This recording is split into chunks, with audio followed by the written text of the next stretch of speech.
देश की राजनीति से जुड़ा एक बड़ा और सनसनीखेज मामला अब सुप्रीम कोर्ट तक पहुंच गया है। मामला ऐसा जिसमें देश के एक मुख्यमंत्री को अदालत में ही चोर कहे जाने का आरोप लगा।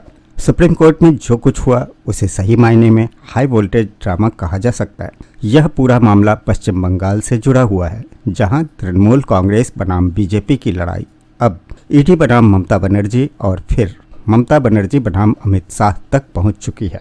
अब सवाल यह है कि क्या डीजीपी को लेकर पश्चिम बंगाल सरकार को हिलाने की कोशिशें हो रही है और सुप्रीम कोर्ट में ऐसा क्या हुआ जिसने पूरे देश का ध्यान अपनी ओर खींच लिया।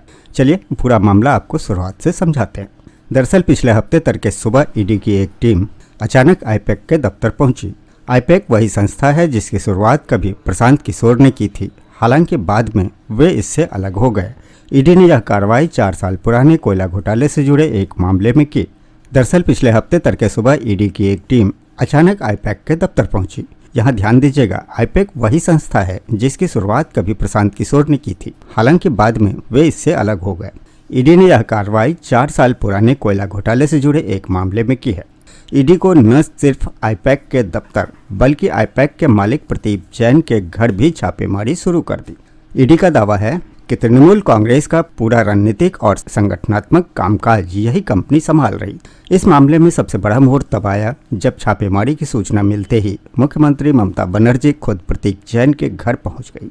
आरोप है कि ममता बनर्जी ने वहां से फाइलें उठाई, मोबाइल फोन लिया और बाहर आकर केंद्र सरकार तथा अमित शाह और ईडी पर जमकर हमला बोला।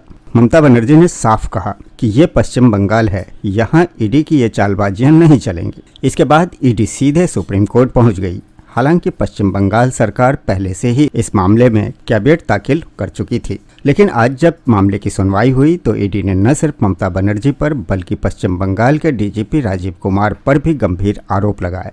ईडी ने सुप्रीम कोर्ट में मांग की कि डीजीपी राजीव कुमार को हटाया जाए। ईडी का कहना है कि डीजीपी समेत शीर्ष पुलिस अधिकारियों ने मुख्यमंत्री के साथ मिलकर जांच में बाधा डाली और सबूतों की कथित तौर पर चोरी में मदद की। ईडी का आरोप है कि ममता बनर्जी खुद सबूत उठाकर ले गई और यह सब कुछ वरिष्ठ अधिकारियों की मौजूदगी में हुआ।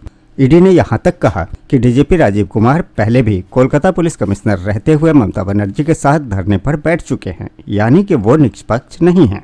आज ईडी का पक्ष सुप्रीम कोर्ट में सॉलिसिटर जनरल तुषार मेहता ने रखा। तुषार मेहता देश के सबसे वरिष्ठ और महंगे वकीलों में से गिने जाते हैं। तुषार मेहता ने कोर्ट में कहा कि ममता बनर्जी ने छापेमारी के दौरान महत्वपूर्ण दस्तावेज, लैपटॉप और मोबाइल फोन उठा लिए। यहाँ तक आरोप लगाया कि ममता बनर्जी ने सिर्फ प्रदीप जैन का ही नहीं बल्कि ईडी के एक अधिकारी का फोन भी ले लिया। वहीं ईडी का कहना है कि मुख्यमंत्री ने जांच अधिकारियों के काम में सीधी दखलंदाजी की।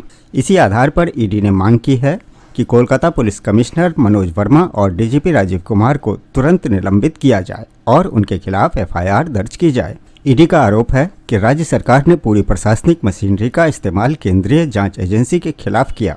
वहीं दूसरी ओर ममता बनर्जी का पक्ष रखने के लिए कपिल सिब्बल कोर्ट में मौजूद थे। कपिल सिब्बल बनाम तुषार मेहता, यानी सुप्रीम कोर्ट में 2 दिग्गज वकीलों की सीधी टक्कर। कपिल सिब्बल ने कहा कि ईडी 2 साल पुराने मामले में अचानक चुनाव से पहले क्यों सक्रिय हुई। उन्होंने यह भी कहा कि ममता बनर्जी केवल 15 मिनट के लिए वहां गई थी और उनके जाने के बाद भी ईडी की टीम वहां मौजूद थी।